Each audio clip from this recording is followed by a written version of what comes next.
support of the military at Hoover Dam. He was presented with the Golden Branch, the highest civilian decoration given by the Republic. Though some super mutants in Nightkin continued to journey to the legendary Utopia, they found little trace of its existence. Some eventually found their way to Jacobstown, but many wandered off into the wastes, confused and disheartened.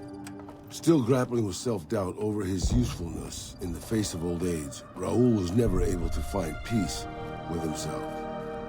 Eventually, he left the Mojave and assumed a new name, as he had done so many times before. With the help of the Gunrunners, the Boomers developed a healthy trading relationship with the NCR. Eventually, the Boomers began wandering out into the wasteland, while still preventing outsiders from entering Nellis. The Brotherhood and the NCR in the Mojave Wasteland declared an official truce, despite continued hostilities between the two in the west. As per their agreement, the NCR handed over all suits of salvaged power armor, and in return, the Brotherhood helped patrol I-15 and Highway 95. The peace with NCR served to ease Veronica's worries about the Brotherhood's immediate future.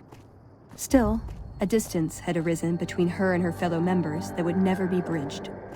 She began secluding herself in crumbling libraries of the old world, learning of promising technologies she knew the Brotherhood would never adopt.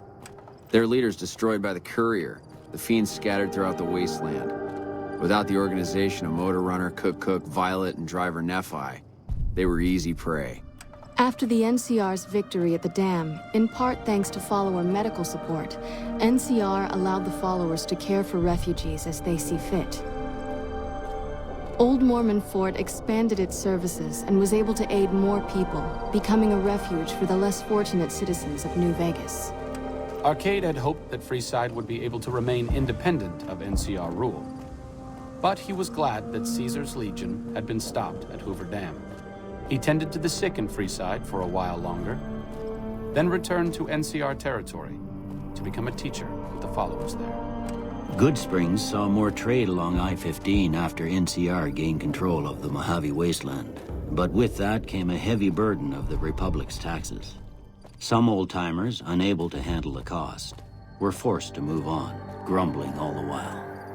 Cass survived to see the NCR flag flying proud over Hoover Dam, and thought for a moment, this is what a hero must feel like. She was about to tell the courier not to get too proud of himself. Then she figured, he knew that already. That night, Cass kicked in the door of his room to celebrate, only to find the man on the bed was an NCR soldier whose barracks had been destroyed. He was cute, though, so after having her way with him, she got the hell out, leaving an empty whiskey bottle as a note. As she walked along the dam in the night, she felt drunk, content, and happy to be alive. Which to her was the whole point of it all. After the Second Battle of Hoover Dam, the Great Khans returned for a time to Red Rock Canyon. The NCR's pressing need to expand proved greater than its promise of amnesty, and before long the government decided the Khans had to go. The surviving Great Khans were relocated to an isolated, barren reservation, well north of NCR trade routes. Thanks to the Courier and Lily, a cure